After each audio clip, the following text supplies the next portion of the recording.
할렐루야, 여러분 반갑습니다. 우리 앞뒤 좌우에 계신 우리 형제 자매들 바라보시면서 이렇게 인사 나눕니다. 참 잘 오셨습니다. 우리 청자년부 학예수련의 주제가 요한일서 5장 4절, 무릇 하나님께로부터 난 자마다 세상을 이기느니라. 세상을 이긴 승리는 이것이니 우리의 믿음이니라 라는 것입니다. 교회 예배 드리러 오는 그 마음을 방해하는 흑암의 세력들이 항상 있습니다. 이렇게 앉아있는 것 자체가 이미 믿음으로 승리한 거라고 그랬었죠.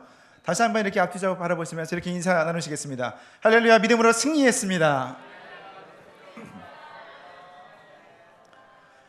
제목만 한번 따라 하시겠습니다. 무엇이 문제인가? 다시 한번 따라 하시겠습니다. 무엇이 문제인가? 우리가 인생을 살아가면서, 세상을 살아가면서 부딪히게 되는 굉장히 많은 인생의 문제들이 있습니다. 그런데 과연 그 문제들이 실제적인 문제인가? 그 문제들을 우리는 어떻게 극복할 수 있는가? 오늘 또 말씀을 통해서 나눠보도록 하겠습니다. 할렐루야, 사랑하는 하나님 감사합니다. 저희들 발걸음 인도해 주셔서 6월 첫째 주일 성찬주일로 모이게 인도해 주심을 감사합니다.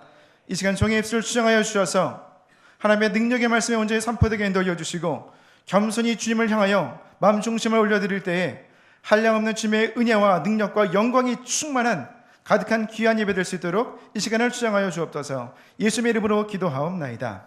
아멘. 올해는 한국전쟁, 여러분 한국전쟁 아시죠? 한국전쟁이 일어난 지 67년째 되는 해가 됩니다. 1950년 6월 25일 새벽 4시에 북한군이 전차, 탱크라고 하죠, 242대를 앞세워서 남한을 이렇게 쳐들어왔습니다. 3일 만에 6월 28일 3일 만에 서울이 함락되고 당시 강남과 강북을 이었던 유일한 다리였던 한강대교가 끊어지게 됩니다. 수많은 피난민들이 발생했고요. 이틀 후에 미국에서 미군의 한국전쟁 참전 허가를 내립니다. 그래서 유엔군의 또 미군의 참전 결의에 따라서 1950년 6월 30일에 부산에 미군 부대가 처음으로 들어오게 됩니다. 첫 부대가 들어와서 미국의 입장은 이런 것입니다. 우리 미군 부대가 보이면 북한군이 겁을 먹고 도망가겠지. 그러니까 하나의 부대만 보내서 상대방 북한군의 전력이 어떤지를 한번 가늠해 보기로 했습니다. 그래서 1개 대대병력만 보냈습니다. 그 형제들이요, 군대 갔다 오신 분들 잘 아시죠? 그래서 대대병력이면 얼마 되지 않습니다. 여기에 포대 하나를 편성해서 540명이 지휘관을, 대대장 중령 찰스 스미스라는 지휘관을 중심으로 해서 포대 하나를 포함해서 540명의 대대병력이 이제 전방으로 올라가게 되었습니다. 그림 하나 띄워주셔도 됩니다. 스미스, 이게 태스크포스 스미스라고 해서 스미스 부대입니다. 이 부대가 7월 5일에 오늘날로 말하는 경기도 오산의 그 중미령 고개라는 데서 북한군을 처음으로 맞이하게 됩니다. 540명이니까 그렇게 많은 군대는 아닙니다. 그런데 처음 마주치게 되는 북한의 군대는 북한의 107 기갑여단의 배구군단의 그 전차 부대를 만납니다. 전차만 33대요. 그리고 북한군 4사단 4,000명의 병력이 이곳으로 집결을 합니다. 약 보병의 병력만 봐도 한 8배 정도 차이가 나죠. 미군 부대가 가지고 있는 것은 소총화기밖에 없었고, 그리고 그 대전차포가 그러니까 105mm짜리 대전차포가 6문이 있었습니다. 혹시 포병 복무하신 분들 있습니까? 그래서 알파 브라보 찰리, 낮에는 5포가 기준이에요. 밤에는 6포가 기준입니다. 그래서 이렇게 첫 전투를 전투가 벌어지게 되는데 결과가 어떻게 되었을까요? 이 스미스 부대의 장교 5명이 사망하게 됩니다. 그 지휘관을 거의 다 잃은 거죠. 그리고 190명이 전사하거나 실종됩니다. 사실 후퇴를 했기 때문에 부상자들이 다 그냥 죽어나간 것입니다. 북한 같은 경우에는 전사자가 약 40명, 부상자가 약 85명 정도 되었습니다. 하지만 전차가 완전히 파손된 완파가 4대, 그리고 반파된 전차가 3대입니다. 미군의 기대와는 달리 미군 부대를 보면서 북한군은 오히려 더 신이 나서 공격을 했습니다.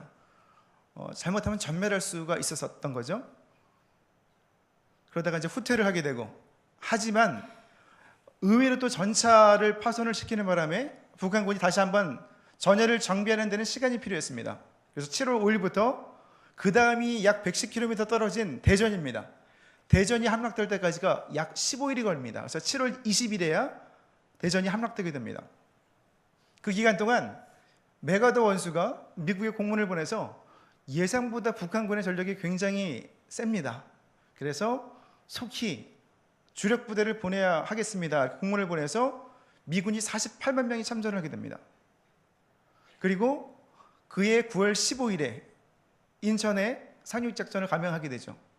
3일 뒤인 9월 18일에 서울을 되찾게 되고 1950년 말까지 압록강까지 북한군을 다 끊임없이 몰아치게 되는, 물론 중공군이 참전을 하면서 51년 1월 4일에 일사후퇴를 통해서 후퇴를 하게 됩니다. 미군 내에서 이 스미스 부대 전투를 놓고 여러 가지 의견이 엇갈립니다. 참패라는 의견도 있고요. 다른 한편으로는 굉장히 잘 버틴 좋은 전투였다고 평가하는 경우도 있습니다. 어쨌든 이렇게 낙동강 방어선을 약 한 240km가 되는 최후의 보루를 지켜낼 수 있도록 시간을 지연시켰다는데 굉장히 큰 의의가 있습니다. 첫 전투가 얼마나 중요한지 모릅니다. 군인들의 사기를 좌우하죠. 그리고 이후에 전쟁의 성패를 좌우하게 되는 것이 첫 전투입니다. 여호수아가 이끄는 이스라엘 백성들도 마찬가지로 이제 가나안으로 들어가는 것이죠. 입성을 합니다. 첫 전투를 이제 준비하고 있습니다. 굉장히 두렵고 떨리겠죠. 여리고성은 성벽 위에서 말 2마리가 끄는 쌍두마차가 성벽 위를 달릴 수 있는 그런 굉장히 큰 성입니다. 이렇게 높이 웅장하게 솟은 성을 보면서 이스라엘 백성들이 어떤 생각을 했을까? 여러분 한번 생각해 보시기 바랍니다. 첫 전투가 중요한 것은 비단 전쟁뿐만 아니라 운동 경기에도 똑같이 적용이 됩니다. 이번에 FIFA 월드컵 그 U20, 언더 20, 20세 이하 축구 여러분 보셨습니까? 공교롭게도 첫 골을 넣은 경기를 우리가 다 이겼습니다. 기니와 경기에서 첫 골을 넣고 3대0으로 이겼습니다. 조별 예선 아르헨티나와의 경기에서도 2골을 먼저 넣고 2대1로 이겼습니다. 예선 세 번째 경기 잉글랜드전은 첫 골을 빼앗기고 졌습니다. 16강에서도 우리 포르투갈 만나서 첫 골을 빼앗기고 영국포 2골을 더 먹고, 그리고 가까스로 3대1로 한 골을 만회하면서 우리는 예선 16강 탈락을 하게 됩니다. 이스라엘 백성들도 이제 가장 긴장이 되는 첫 전투를 앞두고 있으면서 여러 가지 생각이 들었을 것입니다. 40년 동안 이 가나안 들어가기 전에 광야를 헤매면서 준비하였던 첫 전투가 눈앞에 이스라엘 백성들을 기다리고 있는 것입니다. 바로 그때 하나님께서 여호수아를 부르셨습니다. 하나님께서 여호수아를 부르신 때는 여호수아 1장 1절에 의하면 야훼의 종 모세가 죽은 후의 시점입니다. 모세가 앞선 세대라면 이렇게 보면 여호수아는 40년 동안 광야에서 앞선 세대가 다 사라지게 되고 그 뒤를 잇는 청장년 세대라고 할 수 있습니다. 그래서 6월 주제 설교의 주제는 여호수아 청장년부입니다. 오늘부터 6월 마지막 주까지 우리는 여호수아서 본문을 통해서 하나님의 그 말씀을 살펴볼 것입니다. 하나님은 이제 여호수아와 이스라엘 백성들에게 약속을 주시는데 너희들이 밟는 모든 가나안 땅은 너희의 것이 될 것이라고 약속을 해주셨습니다. 그리고 조건을 달아주십니다. 모세를 통해 주신 율법, 즉 하나님의 말씀을 지켜 행하고 좌로나 우로 치우치지 않으면 약속하신 대로 여호수아와 이스라엘 백성들이 밟는 모든 땅들을 그들에게 주시겠다는 것입니다. 좌로 치우치는 것이 무슨 뜻일까요? 유대인들에게 있어서 좌로 치우치는 것은 모자라다는 뜻입니다. 우리가 말씀을 들을 때 축복의 선포에만 우리는 귀를 기울이고 회개하고 돌이키라는 그런 하나님 말씀에는 우리가 슬며시 다른 사람을 향해서 당신 들었어? 이렇게 교통정리하는 것, 이것이 하나님 말씀 빼고 듣는 것, 이것이 좌로 치우친 것입니다. 그렇다면 우로 치우친 것은 무슨 뜻일까요? 이거는 더함이 있는 것입니다. 하나님의 말씀 외에 더하는 것, 하나님 말씀이 우리에게 가르쳐 주신 것 외에 특별히 입신해서 어떤 환상을 봐야 된다든지, 아니면 금식 기도를 40일은 해야지 영성 있는 사람이라고 행위를 강조한다든지, 아니면 기도는 방언이 없는 기도는 그건 온전한 기도가 아니라고 이렇게 입술을 열어서 큰 소리로 방언 기도만을 강조하는 것, 성경에서 강조하지 않는 다른 것들을 너무 강조하는 것, 이것이 우로 치우친 것입니다. 우리가 지금 살펴보는 이단 시리즈, 분별하는 7조 과정을 통해서 살펴보는 이단들의 특징도 이런 것이죠. 좌로 치우치거나 우로 치우치는 것. 구원도 예수님을 믿으면 다 구원받았기 때문에 더 이상 회개할 것이 없다고, 자범죄도 괜찮다고 이야기하는 구원파나, 아니면 14만 4천 명 외에는 구원받을 수 없다고 빼는 그런 신천지나 여호와의 증인과 같은 그런 이단들, 그들이 다 좌로나 우로 치우친 그런 부류들인 것입니다. 이때 하나님이 여호수아를 통해서 이런 말씀을 주시면서 여호수아와 이스라엘 백성들에게 좌로나 우로 치우치지 말아라고 말씀하시면서 강하고 담대라는 그런 말씀을 주십니다. 여호수아 1장 9절입니다. 자막이 있을 겁니다. 우리 한번 큰 소리로 한번 같이 읽어볼까요? 자막이 안 나오면 제가 읽겠습니다. 내가 네게 명령한 것이 아니냐? 강하고 담대하라. 두려워하지 말며 놀라지 말라. 네가 어디로 가든지 네 하나님 야훼가 너와 함께 하느니라. 두려워하는 이스라엘 백성들에게 하나님은 두 가지의 표적을 보여주십니다. 첫 번째는 기생 라합을 통해서 여리고성에 있는 사람들이 이 이스라엘 백성들, 하나님의 백성들에 대해서 어떻게 생각하고 있는지를 알게 하신 것입니다. 여호수아 2장 1절을 보면 시팀에서 여호수아가 2명의 정탐꾼을 보냅니다. 그런데 이렇게 정탐꾼을 보내는 방법은 40년 전에 이미 한번 실패했던 방법입니다. 그런데 정탐꾼을 보내는 것 자체가 잘못된 것이 아니라 그 정보를 얻었을 때 하나님의 뜻보다 인간의 판단을 앞세웠던 것이, 그것이 실패의 요인이었고 잘못이었습니다.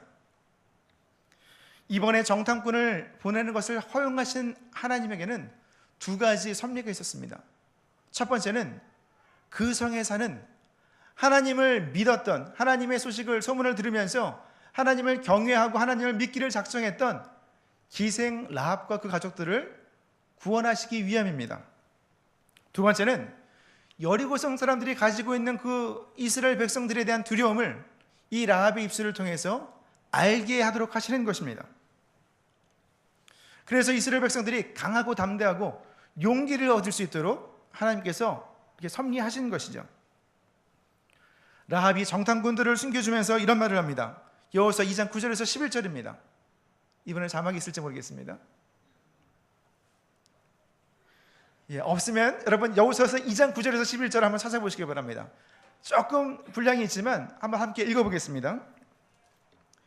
야훼께서 이 땅을 너희에게 주신 줄을 내가 아노라. 우리가 너희를 심히 두려워하고 이 땅 주민들이 다 너희 앞에서 간담이 녹나니, 이는 너희가 애굽에서 나올 때에 야훼께서 너희 앞에서 홍해물을 마르게 하신 일과 너희가 요단 저쪽에 있는 아모리 사람의 두 왕 시온과 오게게 행한 일, 곧 그들을 전멸시킨 일을 우리가 들었음이니라.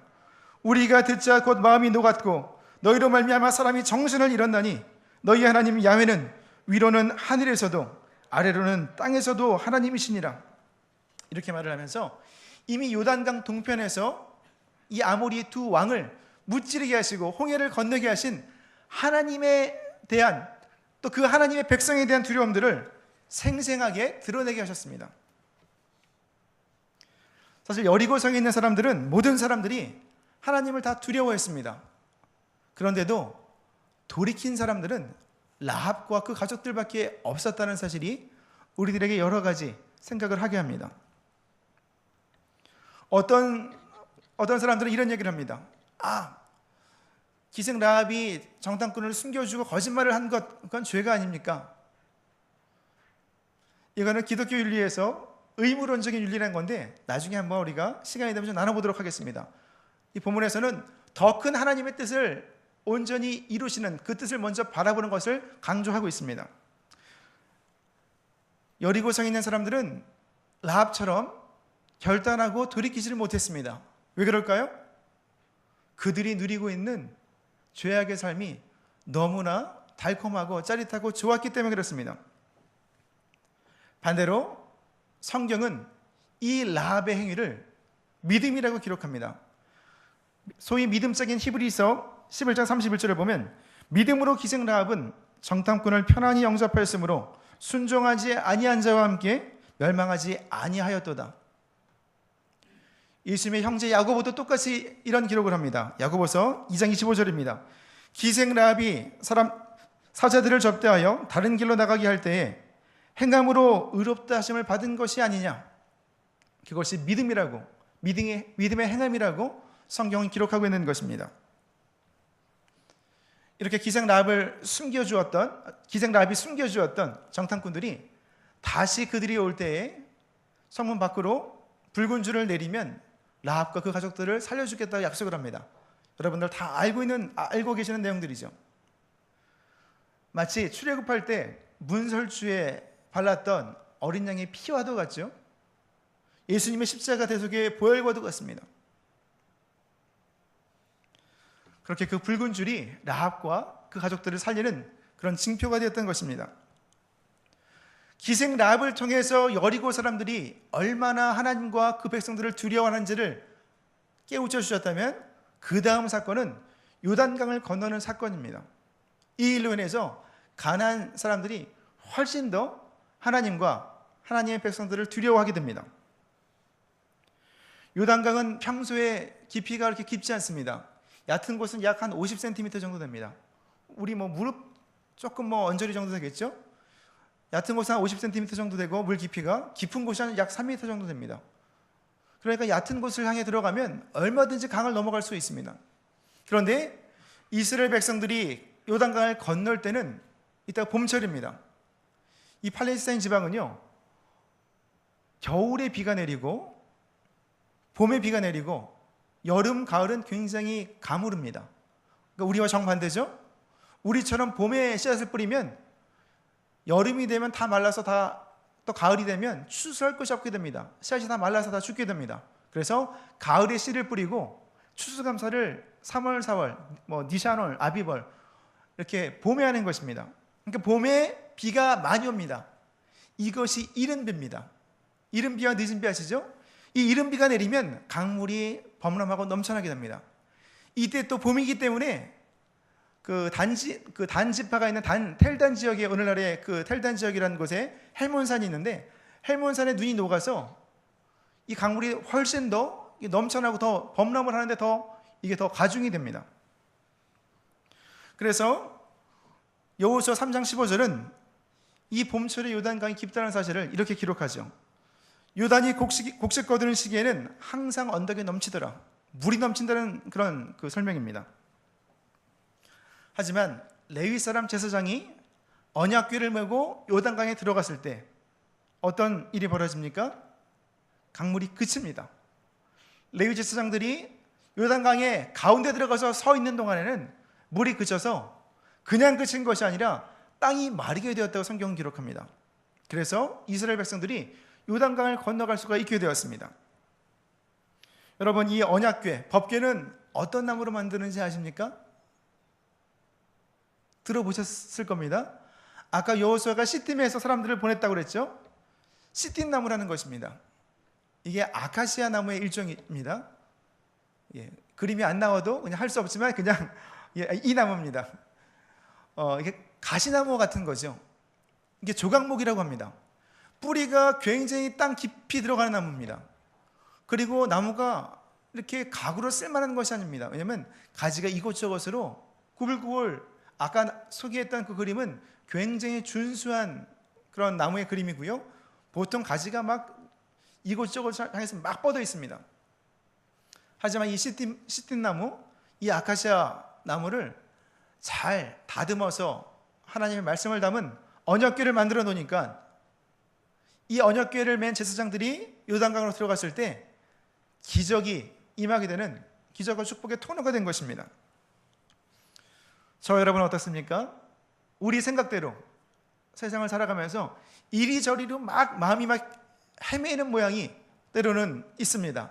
하지만 우리가 말씀을 통해서 하나님께 우리 마음의 중심을 드릴 때 이곳저곳 가지를 뻗은 사람의 소리에 세상의 소리에 귀를 기울이던 우리가 온전히 하나님의 말씀을 담은 그릇으로 사용되게 되는 것입니다.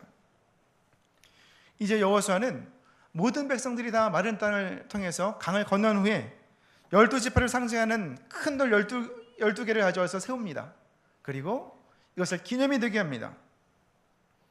이 소식을 들은 요단 서쪽에 있는 왕들이 아모리 사람의 모든 왕들과 해변의 가나안 사람의 모든 왕들의 마음이 녹았다고, 그리고 이스라엘 자손들 때문에 정신을 잃는 지경에까지 이르렀다고 여호수아 5장 1절은 기록합니다. 이렇게 하나님은 여리고성 사람들의 마음에 굉장한 두려움이 있다는 사실을 라합을 통해서 알려주시고, 또 요단강을 건너가는 사건을 통해서 여리고 사람들을 포함해서 가나안 사람들의 마음을 굉장히 두렵게 하셨습니다. 이제는 전쟁이 임하는 양쪽의 사기가 굉장한 차이를 나타나게 됩니다. 그런데 전쟁을 수행하고 준비하는 과정 가운데서 하나님은 알 수 없는 명령을 두 가지를 내리십니다. 그런데 이스라엘 백성들은 이 과정 가운데 순종하면서 과정의 승리를 통해서 결과의 승리를 또한 이끌어냅니다. 이스라엘 백성들이 출애굽하던 홍해는 세상과 하나님 나라, 세상과 교회 사이의 경계선이라고 할 수 있는 것이죠. 그렇다 한다면 이 요단강은 다시 한번 말씀을 붙들고 세상 가운데로 들어가는 경계선이기도 합니다. 세상으로 들어가기 전에 이스라엘 백성들은 광야에서 40년 동안 하지 못한 할례를 행합니다. 그리고 그때 또 유월절 절기를 지킨 후에 만나가 그치게 됩니다. 매일 내려오는 만나가 그친 것은 이 사건에는 두 가지 의미가 있습니다. 첫 번째는 다시는 하나님께서 이스라엘 백성들을 가나안 광야로 내몰지 않으시겠다는 하나님의 약속입니다. 두 번째는 너희의 밟는 모든 땅을 주시겠다 약속하신 하나님께서 이제는 이스라엘 백성들이 가나안 땅을 차지해서 그 땅의 소산물을 먹고 마시게 하시겠다는 뜻입니다. 그리고 알 수 없는 명령 두 가지를 내리시죠. 첫 번째는 뭐냐면 그 땅 거민들을 진멸하라. 이게 헤렘이라는 것입니다. 히브리어로. 이게 저주라는 뜻인데 남성, 여성, 어린아이까지 그리고 가축들까지 다 몰살시키라는 것이죠. 진멸의 첫 번째 이유는, 진멸 명령의 첫 번째 이유는 이스라엘 백성들의 선택받은 그런 민족으로서 순수성을 유지시키는 것입니다. 두 번째는 가나안 사람들의 죄악이 너무나 컸기 때문에 그들의 죄에 대한 심판으로서 그들을 완전히 멸하도록 하시는 것입니다. 그들의 죄는 레위기 18장 6절에서 30절에 상세하게 소개가 됩니다. 나중에 한번 살펴보시기 바랍니다. 가나안 사람들의 죄는 주로 성적인 것입니다. 신전 창기들이 있었고요, 동성애, 근친상간, 그리고 문란한 난교, 이런 성행위들, 이것이 하나님 보시기에 굉장히 가증한 것이었습니다.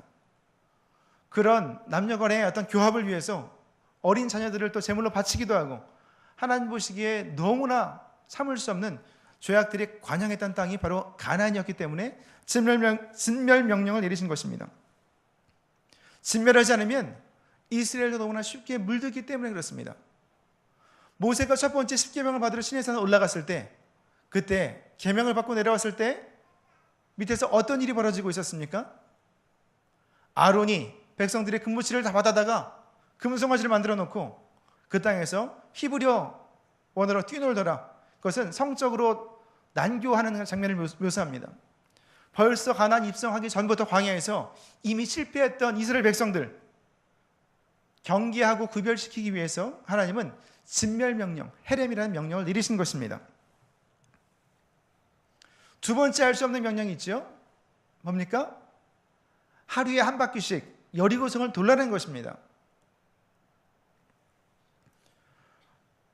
굉장히 그 당시 상황에서는 엉뚱한 명령이죠. 이스라엘 백성들이 어쨌든 인구수는 많기 때문에 군대는 아니었지만 여리고성을 포위하고 보급로를 차단하면 포위만 하고 토성을 쌓아서 안을 내다보면서 애워싸고만 있어도 여리고성을 함락하는 것은 시간 문제라는 것이 인간적인 생각입니다. 그런데 하나님은 그냥 하루에 한 바퀴씩 6바퀴를 6일 동안 돌고 마지막 날에는 아무 소리 하지 말고 7바퀴를 돌라고 명령을 내리십니다. 도저히 알 수 없는 명령이죠. 그런데 어떻습니까? 이스라엘 백성들은 어떻게 했습니까? 아무도 불평하지 않고 아무도 토를 달지 않고 매일 한 바퀴씩 묵묵히 여리고성을 돕니다. 달리 이야기를 하면 이스라엘 백성들이 입을 다무는 데에는 광야에 40년 동안 연단이 필요했던 것입니다. 여러분도 혹시 하나님의 뜻이, 하나님의 연단이 여러분이 겪는 고통이 이해되지 않는다면 그때 한번 불평하거나 사람을 찾아가서 하소연하지 않고 입술을 한번 꽉 다물어 보시기 바랍니다. 그렇게 하루 한 바퀴씩 6일을 돌고 마지막 날 7바퀴를 도는 것처럼 최선을 다하면 그럼 하나님께서 여리고가 무너지듯이 우리의 문제를 해결해 주시는 것을 여러분 체험할 수가 있을 것입니다. 그래서 평안한 교회 같은 경우에는 교인들이 별로 말이 없습니다. 서로 그냥 이심전심을 신뢰하고 서로를 세웁니다. 그런데 교회가 분란이 생기면 계속 후유증이 되는 것이죠. 서로를 믿을 수 없게 되니까 자꾸 서로 점검하게 되고 그러면서 의심하게 되고 자신을 드러내기 위해서 자꾸 지적을 하고 불평을 하게 됩니다. 그래서 한번 분란을 겪은 후에는 그 다음부터는 우리가 더욱더 깨어서 기도해야 되는 것입니다. 그런데 이스라엘만 이상한 명령이 아니라 여리고성 사람들이 볼 때에도 잔뜩 긴장하고 겁을 먹고 있는데 첫 전투를 준비하고 있는데 여리고성 이제 사람들이 잔뜩 이제 무기를 들고 군대를 정비해서 기다리고 있는데 이스라엘 사람들이 와서 보니까 뭐 군대도 아니죠. 여기는 이미 철기 문화가 들어갔는데 청동기 문화, 청동기 그것도 무기도 아닌 농기구 비슷한 것을 들고 있는 뭐 어떻게 보면 그 거짓대들이죠. 뭐 무기도 없고 기병이 있는 것도 아니고 터벅터벅 성을 한 바퀴 돕니다. 저것들이 도대체 무슨 짓을 짓거리를 하고 있는 것인가? 하루가 지나고 이틀이 지나고 6일이 지나갑니다. 도저히 할 수 없습니다. 이제는 조금 우스워 보이기 시작하는 것이죠. 왜 6일 동안 하나님이 이스라엘 백성들 여리고 돌라고 하셨을까요? 그 6일은 여리고성 사람들에게 어떤 시간이었습니까? 하나님은요, 베드로후서에 사랑하는 자들아 하나님께는 하루가 천년 같고 천년이 하루 같다고. 그런데 주님의 오심은 말씀은 너희가 생각하는 것처럼 더딘 것이 아니라 아무도 멸망에 이르지 않고 회개에 이르기를 원하신다고. 이 6일간의 시간은 여리고성 사람들이 마지막으로 회개하고 돌이킬 수 있는 최후의 기회의 시간이었습니다. 두려우면 도망갈 수도 있었습니다. 항복할 수도 있었고요. 그런데 그들은 돌이키지 않았습니다. 하나님은 반드시 경고의 말씀을 들려주십니다. 그런데 여리고성 사람들은 돌이키지 않고 자신들이 가지고 있던 믿었던 방어선, 첫 번째 방어선 요단강이죠. 1차 방어선이 깨졌습니다. 두 번째 방어선, 첫 번째 방어선보다도 훨씬 견고한 이 여리고성을 의지하면서 회개하지 아니하고 계속 이스라엘 사람들을 바라보면서 죄악된 삶 가운데 있었던 것입니다. 마지막으로 우리가 한번 승리의 비결을 살펴보기를 원합니다. 이스라엘이 어떻게 승리했습니까? 하나님 말씀에 순종해서 승리한 것입니다. 하루하루 6일 동안 도는 것, 마지막 날 7바퀴 도는 것, 이스라엘이 승리한 이유는 하나님 말씀에 토달지 않고 순종했기 때문에 그렇습니다. 이 전쟁의 성패는 하나님에 대한 순종에 달려 있었던 것입니다. 7째 날은 어떻습니까? 하루에 한 바퀴씩 도는 거 힘이 들지요? 어린아이들 데리고 뭐 노인들과 수많은 사람들 데리고 하루에 한 바퀴씩 도는 거 힘이 듭니다. 마지막 날 7째 날 7바퀴 도는 건 어떨까요? 훨씬 힘이 듭니다. 여러분 어떻습니까? 때로는 기도하면서 고난을 견딜 때가 있습니다. 하루하루 견디는 게 굉장히 힘이 들죠. 그런데 막바지에 이르면 숨도 쉴 수 없을 것처럼 굉장히 힘들 때가 있습니다. 대부분의 사람들이 6일 동안 잘 참은 다음에 7일째 무너집니다. 그때가 능력의 날, 부흥의 날을 기다리는 마지막 순간인 것입니다. 그때 7배나 더 기도하고 이때 더욱더 집중해야 되는 시기인 것입니다. 광명이 아침에 밝아오기 전에 새벽 미명이 가장 어두운 거 아시죠? 지금 너무나 힘이 드십니까? 지금이 7번째 날일 수도 있습니다. 조금만 더 견디시길 바랍니다. 그러면 여리고성이 무너지는 것처럼 여러분의 삶 가운데 있는 문제도 무너져 내리게 될 것입니다. 여호수아는 여리고성 안에 있는 모든 것들을 야훼 하나님께 온전히 바치라고 아까 헤렘, 진멸하라고 말을 했습니다. 정말 진멸했지요. 그러면서 7바퀴 마지막 날, 7째 날 성을 7바퀴 돌고 백성들이 소리질러 외치고 제사장들이 나팔을 불 때 여리고가 어떻게 되었습니까? 무너졌습니다. 이거는 뭐 어린애들도 다 알죠. 신학자들은 이것을 어떻게 해석하는지 여러분 혹시 아십니까? 장수만 60만, 200만이나 되는 이스라엘 백성들이 성을 7바퀴 돌고 발을 구르며 외쳤습니다. 그래서 공명과 진동 때문에 성이 무너졌다라고 현대인들이 알아듣기 쉽게 해석을 합니다. 그리고 어떤 신학자들은 그때 지진이 일어났다고, 저도 하나님께서 지진을 일으키신 것 같습니다. 지진이 일어나서 무너졌다고라고도 해석을 합니다. 하지만 결국 전쟁의 성패는 하나님 손에 달려 있었고 하나님께 순종하는 이스라엘 백성들이 외치는 그 외침의 소리에 결국 순종에 달려 있었던 것입니다. 그리고 첫 전투의 예물 여리고성을 온전히 다 하나님께 올려드립니다. 진멸하는 것이죠. 이게 무슨 뜻입니까? 때때로 여러분 청년들이 첫 직장을 얻으면 첫 월급을 온전히 바치는 경우 있죠. 여러분 다 그렇게 해야 되는 것은 아닙니다. 마음에 감동이 올 때 하는 것입니다. 빚이 이렇게 잔뜩 있는 주제에 그래도 믿음을 할 수 있습니다. 믿음대로 하면 된다는 것이 제 강조점입니다. 근데 왜 진멸하라고 말씀하셨을까요? 가나안에 있는 큰 성 여리고에 있는 전리품들 바라보면서 거기에 안주하지 말라는 것입니다. 그까짓 거 아무것도 아닙니다. 처음 얻는 열매가 큰 것 같죠? 앞으로 주실 하나님의 열매 주실 계획에 비하면 아무것도 아닌 것입니다. 하나님의 뜻은 여리고에 안주하지 말고, 여리고 왜 무너뜨렸습니까? 왜 진멸합니까? 뒤를 돌아보면 가나안으로 들어가지 못하기 때문에 그렇습니다. 가나안을 다 차지하라는 것이 하나님의 뜻이와 명령인 것입니다. 이렇게 하나님의 백성들이 순종하고 외쳤을 때 성이 무너지죠. 사단은 어떤 사람을 두려워합니까? 우리가 이렇게 많이 모여있다고 해서 우리를 두려워할까요? 숫자가 중요한 것이 아니라 하나님 말씀에 순종하는 사람이 한 사람 두 사람 모여있으면 그 사람을 가장 두려워합니다. 하나님 말씀에 순종해서 죽기도 하고 살기도 하는 사람, 히브리서 11장 32절 올해 교회학교 학예 수련회 주제기도 합니다. 이런 사람은 세상에 감당하지 못하느니라. 말씀에 순종해서 앞으로 나가는 사람은 사단이 감당하지 못합니다. 세상에 감당하지 못하는 사람인 것입니다. 그렇게 소리 없는 순종이 세상으로 하여금 두려워 떨게 만들고 여리고와 같은 큰 문제가 무너져 내리게 하는 것입니다.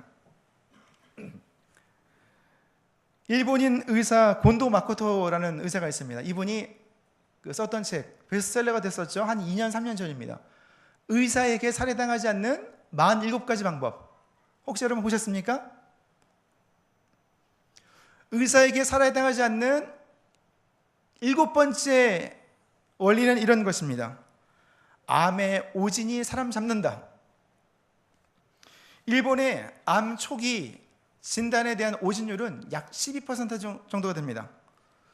우리나라가 2015년에 발표한 의료기관의 오진율 중에서 가장 높은 것이 암입니다. 60%를 차지합니다. 폐암, 유방암, 위암의 순서입니다. 굉장히 오진이 많죠. 미국 역시 2008년에 미국 의학협회가 오진율을 계산을 했는데 약 한 15%에 이릅니다. 1년에 1200만 명이 오진 때문에 고통을 겪는다는 것입니다. 우리나라 재작년 2015년 6월에 어땠습니까? 삼성 서울병원에서 첫 번째 메르스 확진을 받은 사람이 누구였습니까? 원래 슈퍼 전파자였습니다. 그때 잘 처리를 했으면 그렇게 여름 내내 메르스 사태로 우리가 고생하지 않았을 것입니다. 단순한 폐렴으로 잘못 진단하는 바람에 그의 여름은 굉장히 더웠고 메르스로 인해서 우리의 마음이 참 힘들었던 기억으로 남아 있습니다. 영적인 문제도 마찬가지입니다. 여러분, 여리고와 같은 문제가 여러분 삶을 가로막고 있습니까? 어떻게 해야 됩니까? 진단을 잘 내리면 그러면 그 문제를 해결할 수 있습니다. 여리고를 무너뜨릴 수 있는 방법이 무엇입니까? 여러분의 삶의 계획을 막는, 가로막는, 버티고 있는, 여러분을 주저앉히는 여리고를 쳐서 무너뜨릴 방법은 무엇입니까? 뭐가 문제일까요? 여리고가 문제입니까? 그 전에 요단강을 건너야 되는데 요단강 어떻게 건널 수 있습니까? 요단강이 문제입니까? 아니면 요단강을 헤엄쳐 건널 수 없는, 요단강을 건널 능력이 없는 것이 문제입니까? 여리고가 문제입니까? 아니면 여리고를 무너뜨릴 수 있는 능히 견고한 진을 파는 강력이 되신 하나님과의 관계를 잃어버리고, 그래서 도무지 속수무책으로 세상 앞에, 여리고 앞에 무너져서 속절없이 눈물 흘려야 되는 그 모습이 문제입니까? 여러분은 예수 그리스도의 십자가 보혈 공로 힘입어서 힘쓰고 애쓰는 것이 아니라 그냥 말씀에 아멘으로 화답하면서 그 말씀 붙들고 전진할 수 있는, 문제를 해결할 수 있는 복음의 능력이 여러분의 마음 가운데 있습니까? 그러면 되는 것입니다. 그 믿음으로 허락하신 새 땅에 들어갈 준비가 되셨습니까? 마음의 준비를 다하고 있습니까? 시험과 환난 중에도 주님을 바라보십니까? 그러면 되었습니다. 그러면 문제는 아무것도 아닙니다. 내가 하나님의 말씀을 담고 있다면, 예수 그리스도의 십자가 보혈의 공로를 의지하여서 전진하고 있다면 허락하신 새 땅은, 저와 여러분이 밟는 모든 땅은 우리의 것이 되는 것입니다. 믿음으로 아멘으로 화답하면서 그러한 복락을 다 누리시고 가나안을, 여리고를 무너뜨리고 가나안을, 새로운 땅을 얻게 되는 저 여러분 되시기를 주님의 이름으로 축복합니다. 찬송가 347장 부르시고 함께 기도하겠습니다.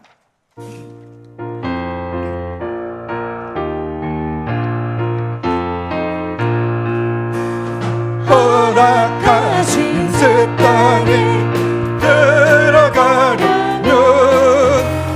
마음의 준비 다하여 음성이라세 여호수아 본바람 앞으로 가세 우리 거할 자손이 주님 품일세 시험 환난 땅에도 빼지 말고서 마음의 걱정 버리고 음성이라세 여호수아 본바람 앞으로 가세 우리 거할 자손이 주님 품일세 앞서가신 예수님 바라보면서 모두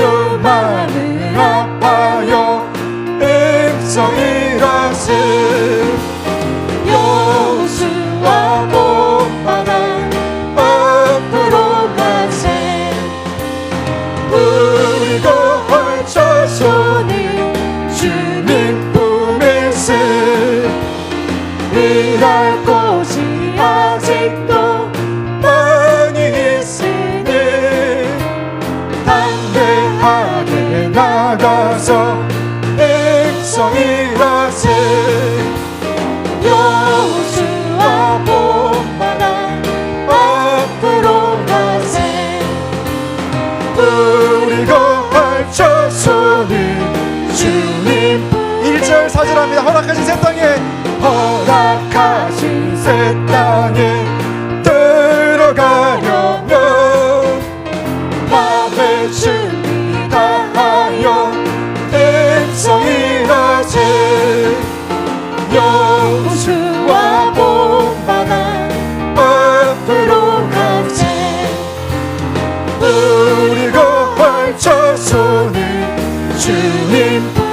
곳이 아직도 많이 있으니 일할 곳이 아직도 많이 있으니 담대하게 나가서 백성 일어세 여호수아 본받아 앞으로 가세. 우리 거활 손이 주님 품에 이 시간 함께 기도하기로 원합니다. 결국 무엇이 문제입니까? 여리고가 문제입니까? 창이라는 요단강의 문제입니까? 요단강을 건너지 못하는, 요단강을 건널 수 있는 능력이 없는 것이 문제가 아닙니까? 여리고를 무너뜨릴 수 있는 능력이 없는 것이 문제가 아닙니까? 이 시간 입술 열어 기도할 때 하나님 능력을 벌러붙여 주시옵소서. 허락하신 새 땅에 믿음으로 들어가 승리하게 하여 주옵소서. 주님의 세범으로 함께 기도합니다. 주여 주여 주여. 할렐루야.